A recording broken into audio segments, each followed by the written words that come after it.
नमस्कार किसान भाइयों। दिसंबर का माह चल रहा है और हमारे बहुत सारे किसान ऐसे हैं जिन्होंने सरसों की खेती, आलू की खेती की हुई है और बहुत सारे किसान ऐसे हैं जो सब्जी वर्गीय खेती करते हैं। लेकिन जब सर्दी बहुत तेज स्तर पर होती है, पाला पड़ने की संभावना होती है, तो उन किसान भाइयों की सब्जियां ज्यादातर नष्ट हो जाती हैं। अब उनके खेत खाली पड़े हुए हैं और बहुत सारे किसान ये सोचने में लगे हुए हैं कि आगे चल के अब कौन सी सब्जी वर्गीय खेतियां की जाएं जिससे उनको एक अच्छा प्रॉफिट हो। तो आज हम इस वीडियो के माध्यम से हमारे किसान भाइयों को जनवरी के माह में भिंडी की खेती। किसान भाइयों, आप ये तो जानते ही होंगे कि जो किसान अगेती सब्जियां करती है या फिर कोई भी फसल अगेती बुवाई करता है तो उसके जो मार्केट रेट हैं वो बहुत अच्छे मिलते हैं। अगर किसान दिसंबर के लास्ट और जनवरी के शुरू में अगर भिंडी की बुवाई कर देता है तो उसको बहुत अच्छे मार्केट रेट मिलते हैं। लगभग 100 रुपए केजी तक के भाव आसानी से मिल जाते हैं। आज हम किसान भाइयों को अगेती भिंडी की बुवाई का सही समय, खेत की तैयारी, खेत में कौन कौन से उर्वरक डाले जाएं, कौन कौन से बीजों का सिलेक्शन किया जाए जिससे अच्छी तरह से एक पैदावार हो। सर्दियों के मौसम में किसान भाइयों के सामने एक बहुत बड़ी चुनौती होती है कि इस समय जर्मिनेशन नहीं हो पाता, और जर्मिनेशन हो भी जाता है तो पौधे की ग्रोथ नहीं हो पाती। तो आज हम इस वीडियो में हमारे किसान भाइयों को यह सब जानकारी लेकर आए हैं। वीडियो को बिना स्किप किए अंत तक जरूर देखें और हमारे द्वारा दी गई जानकारी को सही ढंग से समझकर किसान भाई अगेती भिंडी की खेती करें और एक अच्छा मुनाफा लें। अगर आप हमारे चैनल पर नए हैं तो चैनल को सब्सक्राइब कर लें। सबसे पहले बात करते हैं भिंडी के लिए आदर्श तापमान क्या होना चाहिए, अनुकूल तापमान क्या होना चाहिए।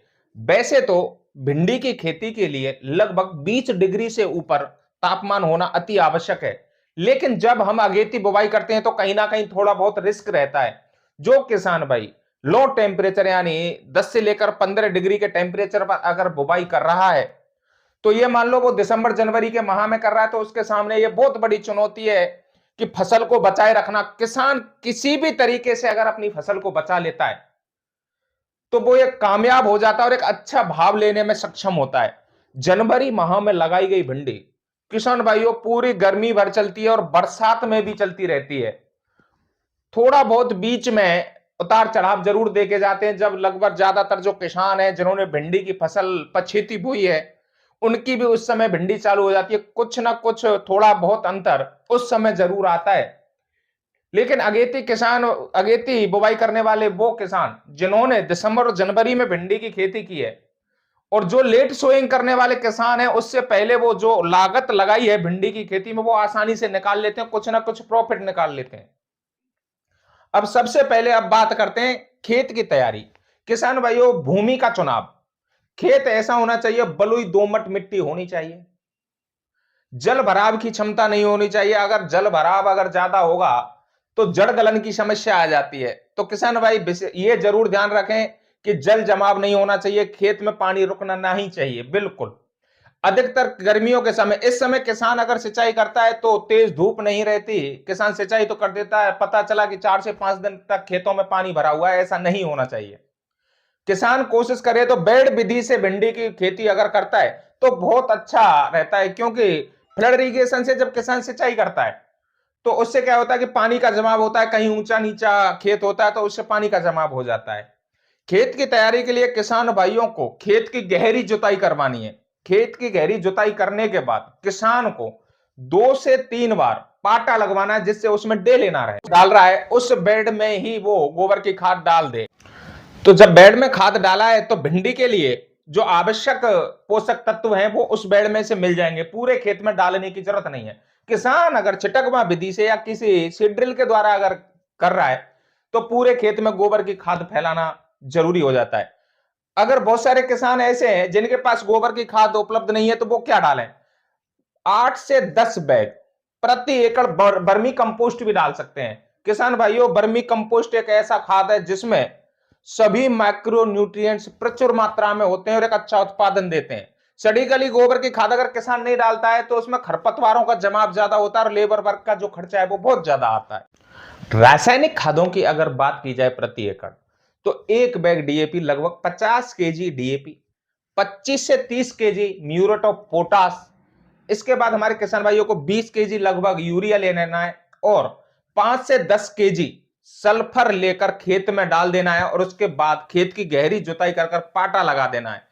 और जब हमारा ये तैयार हो जाए तो जो किसान बेड विधि से खेती करना चाहते हैं वो किसान बेड निकल नुनहेम्स की जो शक्ति वैरायटी आती है बहुत ही अच्छी वैरायटी है किसान भाइयों। इसके जो भिंडी होती है वो लंबी गहरे हरे कलर की होती है और लंबे समय तक तुड़ाई योग्य हो जाती है और लंबे समय तक तुड़ाई चलती रहती है। अब बात करते हैं नेक्स्ट वैरायटी की, एडवांटा गोल्डन सीड्स की जो राधिका वैरायटी है वो बहुत ही अच्छी वैरायटी है, लंबी भिंडी और लंबे समय तक चलने वाली वैरायटी है किसान भाइयों। ये मान लो बरसात तक भी चलने वाली वैरायटी है, लंबा उत्पादन देने वाली वैरायटी है किसान भाइयों, इसका भी किसान चुनाव कर सकते हैं। अब नेक्स्ट वैरायटी एडवांटा की बीनस प्लस और नामदारी की NS 862, बहुत अच्छी वैरायटी है। नुनहेम्स की सिंगम वैरायटी भी अपने आप में बहुत अच्छी वैरायटी है। इसी के साथ साथ इंडो अमेरिकन की है इंडियन 9821, बहुत अच्छी वैरायटी है किसान भाइयों।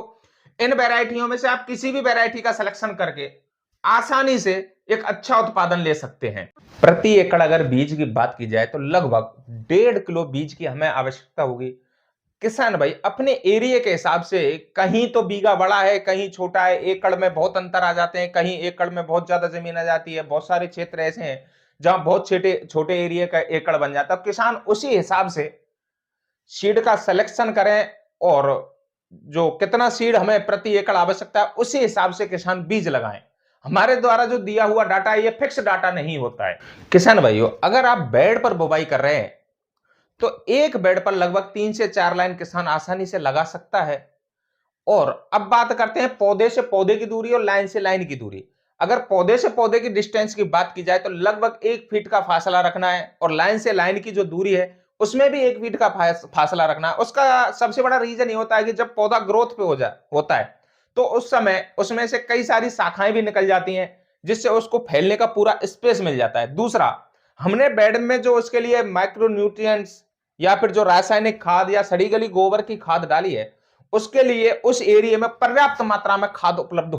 किसान भाइयों, बीजों को बुवाई से पहले बीजोपचारित कर लेना बहुत ही आवश्यक होता है क्योंकि आगे चल के जो बहुत सारे ऐसे फंगस जनित रोग होते हैं जो हमारी फसल में आ जाते हैं उनसे बचाव हो जाता है। अब किस चीज से हम बीजोपचारित करें, कार्बेंडाजिम या फिर थायरम से किसान बीजों को बीजोपचारित कर सकते हैं। 1 किलोग्राम बीजों के लिए प्रति 2 ग्राम या तो कार्बेंडाजिम ले लें या फिर थायरम किसान बीजों को बीजोपचारित करके ही बोएं। किसान भाइयों, भिंडी के बीजों को बोने से पहले लगभग 8 से 10 घंटे तक पानी में भिगोकर रखना चाहिए। उसके पश्चात बीजों को निकालकर छांवदार स्थान पर सुखा दें या फिर पंखा चलाकर पंखे के नीचे सुखा दें। इससे क्या होगा, बीजों का जर्मिनेशन अच्छा होगा। ऐसे किसान जो जैविक खेती करते हैं वो किसान गौमूत्र या जीवामृत के द्वारा भी बीजों को बीजोपचारित कर सकते हैं। किसान भाइयों, बुवाई के 20 से 25 दिन पश्चात हमारे किसान भाइयों को 15 से 20 केजी यूरिया और इसी के साथ माइक्रोन्यूट्रिएंट्स फर्टिलाइजर जो आता है वो देना है। जिन किसान भाइयों ने बेसल डोज में यूरिया नहीं डाला था वो किसान भाई यूरिया की मात्रा थोड़ी सी बढ़ा लें। अब बात करते हैं लगभग जब हमारी फसल 40 से 45 दिन की हो जाए तो उस समय हमारी जो फसल है वो लगभग फ्लावरिंग स्टेज पर हो रही होती है।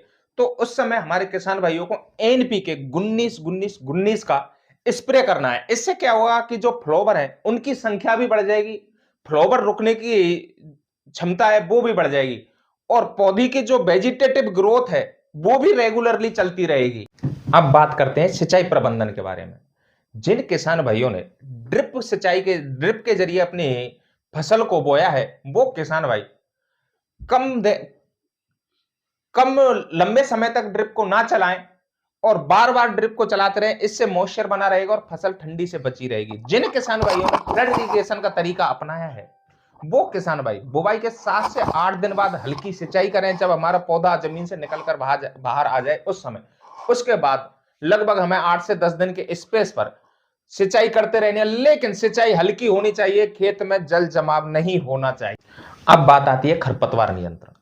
किसान भाइयों, जर्मिनेशन बुवाई के दूसरे तीसरे दिन किसान भाइयों को पेंडामिथिलिन 30% ईसी वाला 1 लीटर 200 लीटर पानी में मिलाकर स्प्रे करना है। किसान भाइयों ये देख लेना चाहिए कि उस समय बीज जर्मिनेट नहीं होना चाहिए, जमीन से बाहर निकला हुआ नहीं होना चाहिए। अब बात करते हैं, अगर किसान उस समय पेंडामिथिलिन का स्प्रे नहीं कर पाता है तो क्या करे। लगभग जब हमारी फसल 15 से 20 दिन की हो जाए, पौधे का जमाव ढंग से हो जाए, तो किसान मजदूरों के जरिए उसमें से खरपतवार निकलवा दे। इससे क्या होता है कि हमारी जो फसल है उसमें हवा का संचरण अच्छा होगा, सूर्य की रोशनी है, जो तेज धूप है, वो पौधे के सभी हिस्सों तक जाएगी। कई बार बहुत सारे किसान क्या करते हैं, ढंग से खरपतवार नियंत्रण नहीं करते, खरपतवार तो हो जाता है बड़ा बड़ा, पौधे हो जाते हैं छोटे छोटे रह जाते हैं। उससे क्या होता है, पौधे की वेजिटेटिव ग्रोथ मारी जाती है, और हमने जो जमीन में खाद और उर्वरक डाले हैं वो पौधे के लिए पर्याप्त मात्रा में नहीं मिल पाते। उनका जो पूरा अवशोषण है वो खरपतवार करते हैं, और रोगों को और कीटों को कंट्रोल करने में सबसे ज्यादा योगदान होता है खरपतवार नियंत्रण। किसान भाई अगर समय से खरपतवार नियंत्रण कर लेता है तो हमारी जो फसल है उसमें कीट एवं रोगों का जो आक्रमण है बहुत ही कम होता है। अब बात करते हैं, जब हमारी फसल लगभग 45 दिन की हो जाए तो उस समय एक कीट का आक्रमण होता है, फली छेदक यानी फल छेदक कीट। आप देखोगे उसमें तोड़ोगे तो उसके अंदर एक छोटा सा कीड़ा भी दिखाई देगा, और अंदर काला काला काला काला ऐसा लगता है मानो उसने खा के जो वेस्ट है वो इसी में निकाल दिया। तो सबसे पहले तो जो रोग ग्रसित या फिर जो सड़ी गली भिंडियां हैं उनको तोड़कर खेत से बाहर निकालें। अब इस कीट के कंट्रोल की बात करते हैं तो इमामेक्टिन बेंजोएट 5% एसजी वाला जो आता है उसको लेना है। इसी के साथ हमारे किसान अगर दूसरे टेक्निकल की बात करें तो वो है स्पाइनोड 45 एसजी वाला भी ले सकते हैं। अगर किसान इमामेक्टिन बेंजोएट अगर किसान ले रहा है तो अब बात करते हैं कि उसमें कितनी मात्रा डालनी है और हमें स्प्रे करनी है। अगर किसान इमामेक्टिन बेंजोएट को सिलेक्ट कर रहा है तो किसान भाइयों 1 लीटर पानी में 4 ग्राम मिलाकर किसान भाइयों को स्प्रे करना है। अगर किसान स्पाइनोड ले रहा है तो उसके लिए हमारे किसान भाइयों को 1 लीटर पानी में 2.5 ml दवा मिलाकर आसानी से स्प्रे कर सकता है। लगभग हमें 8 से 10 दिन के अंतराल पर फिर से यही रूटीन अपनाना है और स्प्रे करना है, तब जाकर ये कीट कंट्रोल हो पाता है। नेक्स्ट अगर कीट की बात की जाए तो वो है थ्रिप्स या फिर माहू। किसान भाइयों अगर आप इसके लक्षणों की बात करें तो पौधे के ऊपर ब्लैक कलर का दिखाई देगा, ऐसा लगता है मानो फफूंदी चम गई हो, या फिर ब्लैक कलर के छोटे छोटे कीड़े दिखाई देंगे। पौधे को अगर उल्टा करके देखता है किसान, पत्तियों को मोड़ मोड़ कर देखता है तो झुंड में आकर बैठते हैं और हमारे पौधे की ग्रोथ को रोक देते हैं। अब इसके कंट्रोल के लिए हमारे किसान भाई जो जैविक तरीके अपनाते हैं वो नीम का तेल, नीम ऑयल लेकर भी स्प्रे कर सकते हैं आसानी से। अगर किसान 2 से 3 बार अगर स्प्रे करता है तो आसानी से कंट्रोल कर सकता है। एमिडाक्लोरोपिड, थाइमोथैक्सम जैसे टेक्निकल को लेकर किसान आसानी से माऊ और थ्रिप्स से कंट्रोल पा सकता है और निजात मिल ही जाती है। लगभग 2 से 3 बार किसान अगर रिपीट करता है स्प्रे को तो आसानी से कंट्रोल हो जाता है। बात करते हैं रोगों के बारे में। सबसे पहला जो रोग है और सबसे खतरनाक जो रोग है वो है पीला मोज़ेक वायरस, जिसे येलो वेन मोज़ेक वायरस के नाम से भी जानते हैं। पत्तियों पर जो नसें हैं, पत्तियां हैं, वो पीली पड़ना शुरू हो जाती हैं। बाद में पत्ता भूरा और पीला हो जाता है, पौधे की ग्रोथ रुक जाती है, फल भी बहुत कम आता है। किसान भाइयों यह सबसे बड़ा कारण होता है। यह किसके कारण फैलता है? तो इसको फैलाने का जो कारण है वो है सफेद मक्खी। किसान भाइयों अगर किसान सफेद मक्खी को अगर कंट्रोल कर लेता है तो यह रोग आसानी से कंट्रोल हो सकता है। सबसे पहले अगर इस उपचार की बात करें तो रोगग्रसित जो पौधे हैं उनको उखाड़कर किसान भाइयों को फेंक देना चाहिए। इसके ऊपर अगर किसान कोई स्प्रे करना चाहे तो किसान बहुत सारे ऐसे टेक्निकल हैं जिनको आसानी से ये सफेद मक्खी को कंट्रोल कर सकता है, जैसे थाइमोथैक्सम है, एमिडाक्लोरोपिड है। इसको यूज में लेकर किसान आसानी से कंट्रोल कर सकता है। या फिर जैसे रोगरोधी किस्में जो हैं उनको किसान लगाकर इस रोग से निजात पा सकता है। इसमें जड़गलन रोग भी आता है, जैसे बिल्ट के नाम से जानते हैं। किसान जब पौधा देखता है तो पौधा मुरझाया हुआ दिखाई देता है। किसान कई बार स्प्रे कर करके थक जाता है, लेकिन किसान जब जड़ उखाड़ के देखता है तो मानो ऐसा लगता है कि जड़ में अगर उंगली डालता है तो जड़ का ऊपरी हिस्सा बाहर निकल कर आ जाता है, और ये एक जड़ गलन की आम समस्या हो जाती है। जड़ गलन की समस्या से निजात पाने के लिए हमारे किसान भाइयों को मैंने पहले भी बोला था कि खेत में पानी का जवाब नहीं होना चाहिए, और जैसे जैसे अगर टेम्परेचर चढ़ रहा है तो किसान को कुछ दिन के लिए पानी का स्पेस लगा देना चाहिए, जिससे जो हमारी मिट्टी है उसमें नमी पूरी तरह से ना रहे। एक बार अगर खेत पूरी तरह से सूख जाता है तो उसके बाद ये समस्या आसानी से कंट्रोल हो जाती है। पाउडरी मिल्ड्यू, जिसे हिंदी में सफेद चूर्णिल भी बोलते हैं, पत्तों पर सफेद पाउडर जैसा लेप बन जाता है, बाद में पत्ते पीले हो जाते हैं और पौधे से पत्ते अलग हो जाते हैं, पौधे सूखने लगते हैं। किसान भाइयों, इसके उपचार के लिए हमारे किसान भाइयों को सल्फर यूज में लेना है, लगभग 80% वाला 2 ग्राम पानी में मिलाकर स्प्रे करना है, या फिर किसान भाई हेक्साकोनाजोल 5% एसजी वाला भी स्प्रे कर सकते हैं। लगभग 7 से 10 दिन के अंतराल पर अगर किसान स्प्रे करता रहेगा तो इस रोग से आसानी से निजात मिल जाती है। अब बात करते हैं उत्पादन के बारे में। बुवाई के लगभग 50 से 55 दिनों के पश्चात हमारी जो फसल है वो चालू हो जाती है। किसान भाई ये ध्यान रखें, मुलायम फलों को तोड़कर किसान अगर मार्केट में लेके जाता है तो उनको अच्छा रेट मिलता है। अगर अच्छी तरह से किसान मैनेजमेंट करता है तो प्रति एकड़ किसान भाइयों को 60 से 70 क्विंटल उत्पादन हो जाता है। अनुमानित अगर लागत की बात की जाए तो लगभग किसान को जो लागत है वो 30 से 35 हजार रुपए आसानी से प्रति एकड़ लागत आ जाती है। किसान भाइयों, अगर रेट की बात की जाए तो लगभग 70 रुपए केजी के रेट आसानी से हमारे ऐसे किसान जो जनवरी में भिंडी की बुवाई करते हैं उनको 70 रुपए केजी के रेट मिल जाते हैं। किसान भाइयों, अगर किसान ढंग से मैनेजमेंट करता है तो उसको प्रति एकड़ 2 से 2.5 लाख रुपए शुद्ध बचत हो जाती है। किसान भाइयों, जब हमारी फसल लगभग 5 से 6 महीने या 5 महीने के हो जाए तो किसान उसके टॉप की अगर कटिंग कर देता है और फिर से एक बार अच्छे उर्वरक और अच्छे खादों का उपयोग करता है तो साइड से फिर से नई शाखाएं निकलती हैं और वही उत्पादन हमें फिर से मिलना शुरू हो जाता है। अगर किसान इस मैनेजमेंट को ढंग से कर लेता है तो किसान की अगर आमदनी की बात की जाए तो प्रति एकड़ हमें 5 लाख रुपए देने से कोई भी नहीं रोक सकता। किसान भाइयों, भिंडी एक बम्पर पैदावार देने वाली वैरायटी फसल है। किसान भाइयों, वैरायटियों का सिलेक्शन उस हिसाब से करें जो रोग रोधी हो और लंबे समय तक उत्पादन देने वाली हो, क्योंकि जनवरी की लगाई हुई भिंडी लगभग हमें बरसात के सीजन तक उत्पादन देती रहती है। वीडियो में अंत तक बने रहने के लिए हमारे किसान भाइयों को धन्यवाद।